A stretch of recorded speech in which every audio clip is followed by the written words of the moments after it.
il y a encore beaucoup de choses. Alors, vous savez qu'il y a des miracles.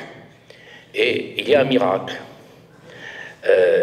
Car notre organisatrice en chef avait mis que le débat devait commencer à midi. Il est miditeux. Avouez que ça relève du miracle, compte tenu de ce que nous avons eu ce matin, de la pause qui n'était pas prévue, et donc nous allons pouvoir terminer dans les délais, sauf intensité du débat qui nous conduirait à les prolonger, et donc j'ouvre immédiatement la discussion. Qui demande la parole? Monsieur.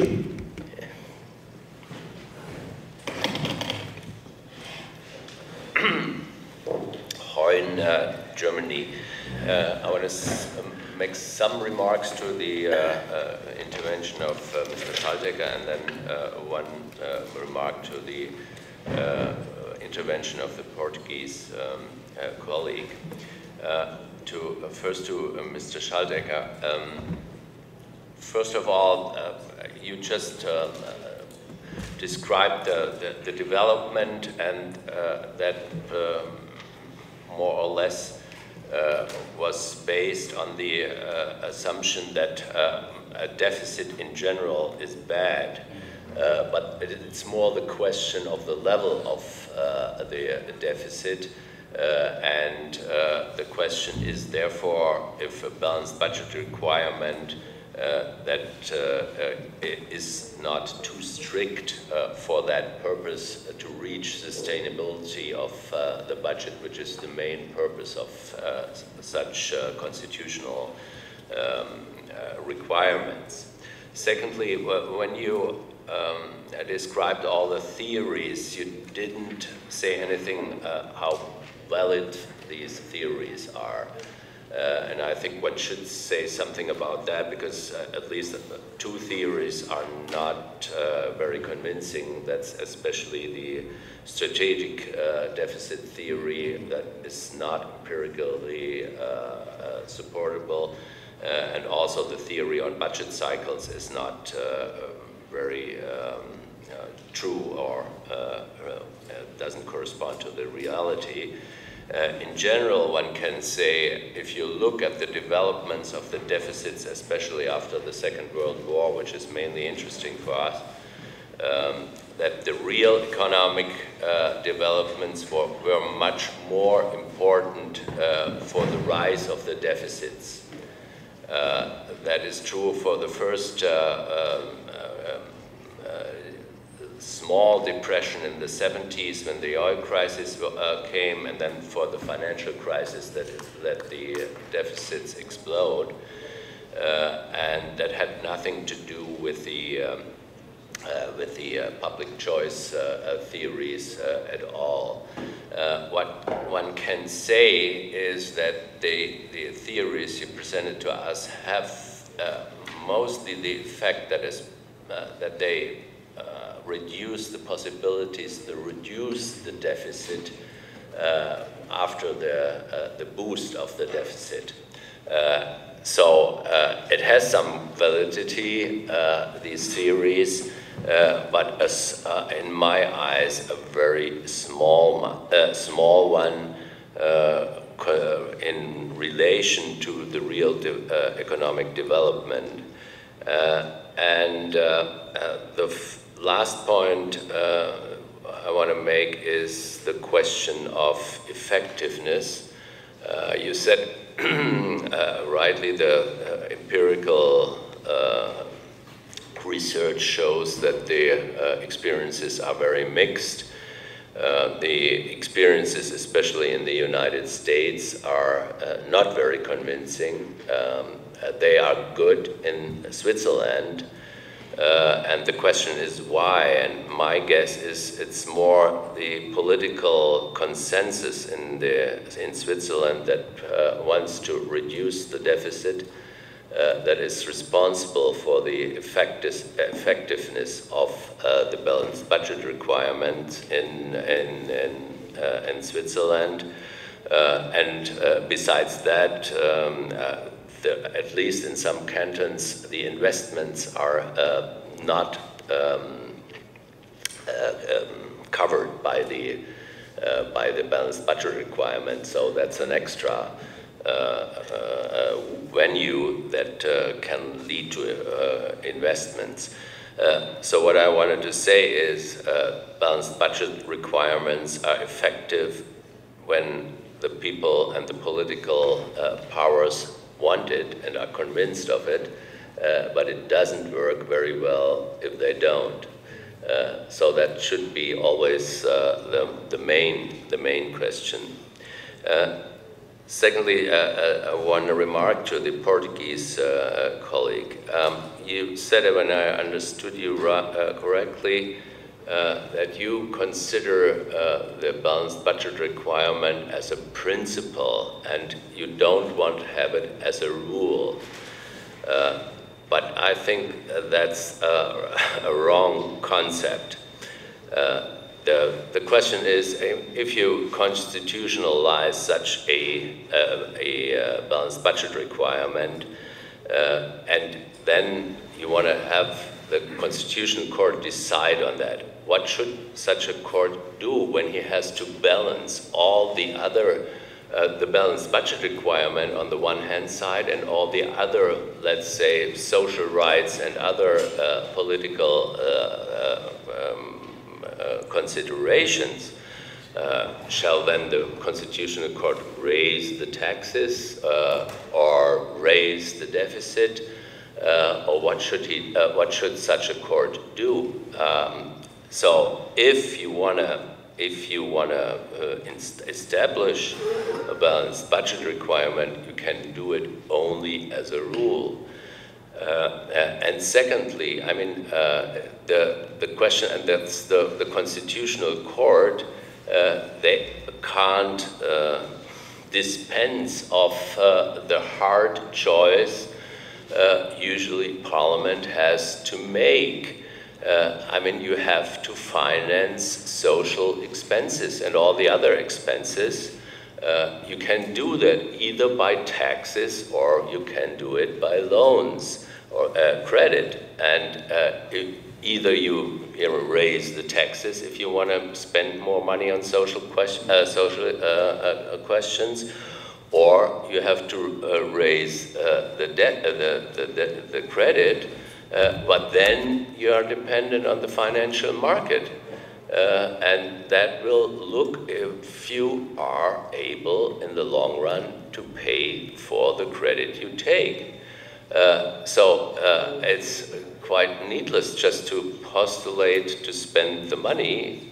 You have to make a hard choice. And the hard choice, I think, should be made by the Parliament and not by constitutional courts. Thank you. Merci beaucoup. Dans le prolongement de ce que vous dites, j'ai envie de compléter la question pour notre ami.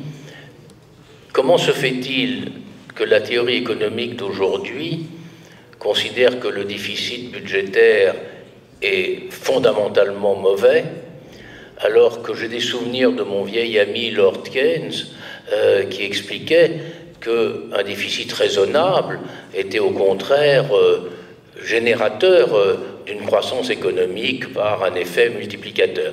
Mais ça fait partie des mystères de la théorie dont nous aurons peut-être la réponse tout à l'heure. David. Merci beaucoup. Thank you very much. I also wanted to underline the fact that economically the existence of a budget deficit or otherwise is in fact controversial, and it's something that whether it's a good idea or not, because it was presented as if balanced budget was necessarily a good idea economically, and that's itself extremely controversial.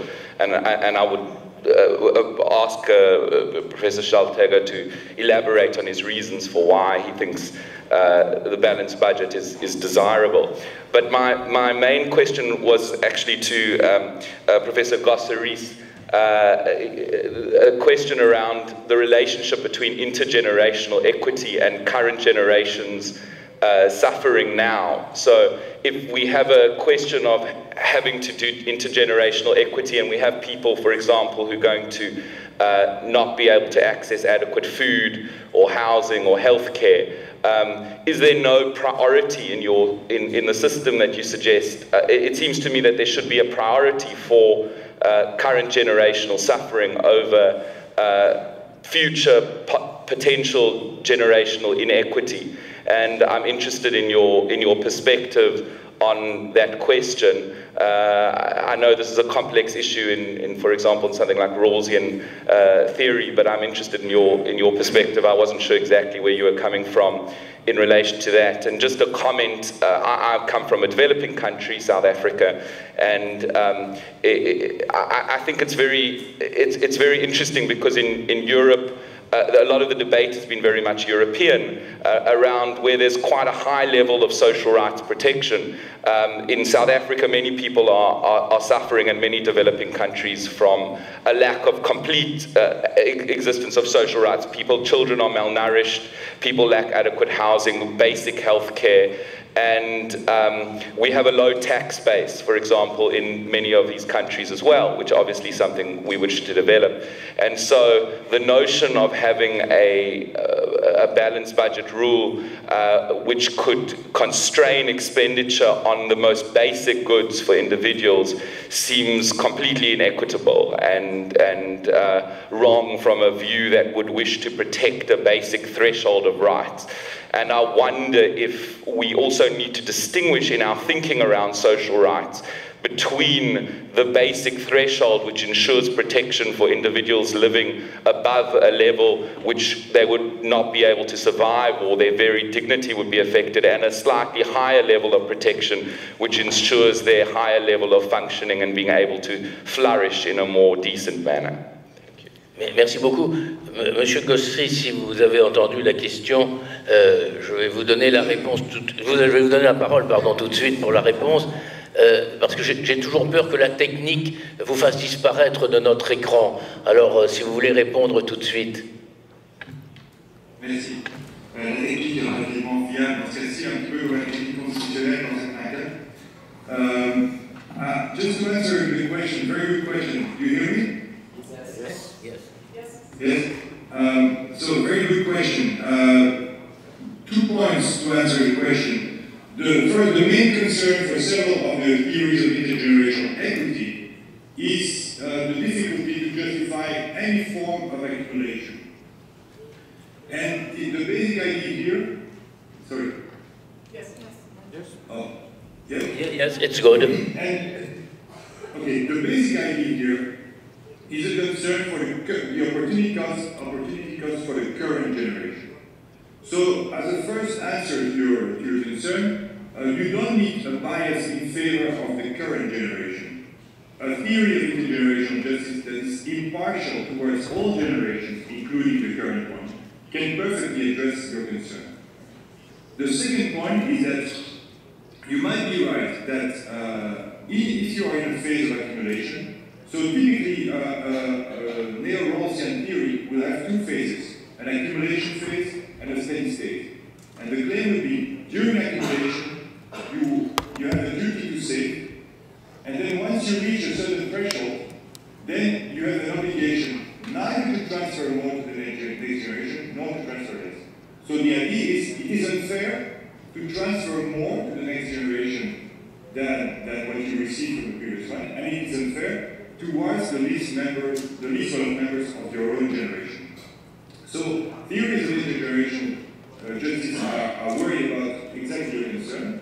Now, in terms of BBR, you might be right that in a country that has reached this threshold, a BBR might be justified, whereas you might want to do without BBR during this early stage when you haven't reached this threshold yet.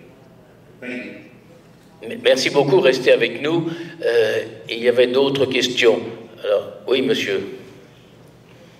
Oui. Thank you. I'm Tom Ginsberg from the United States. I also have a question along these lines for Professor Grossier, which is, In some sense, I thought your theory doesn't go far enough. That is, once we are going to take intergenerational equity into account with something like a BBR, I would think that you should go a little further and say that we ought to specify certain amounts of spending for investment as opposed to present-day consumption. And that actually goes to David's question as well. On the other hand, I wonder if your theory isn't overly paternalistic in general. You assume that the current generation can't take future generations' welfare into account. And I wonder if that's really empirically justified, especially in the context of the budget. We're not talking about climate change or something like that. Present generation political citizens have some incentive to make sure their society is doing well for their children and grandchildren. Monsieur Gosseries, c'est de nouveau à vous. Okay, so I totally agree on the first point. As I said, as part of the three elements I specified for defining the content of a BBR, one of them was to include the spending side. So typically in a public budget we have for budgets that can be easily flagged, you can say 5% for education, 20% for pensions and healthcare that benefits more the elder age groups. Now, you need then to translate that into birth cohorts distribution, which is tricky. Your second point, is it not too paternalistic? I think that the political economy literature seems to show that there are reasons to worry about it. And I think that climate change is a very good example. And I don't see why, if we consider that people don't care enough about the future in the case of climate change, there would be good reasons to think that they care enough about the future generations in the case of budget. One of the elements in the literature is a very good paper by Alesina and Perotti on that. They show that it's mostly the disagreements, typically within a coalition government, the disagreements between the different groups that lead to procrastination, namely that lead to move the hard moments further, and that lead to this tendency of having too high deficits. So I don't think it's paternalistic, I think it's relatively realistic. Thank you.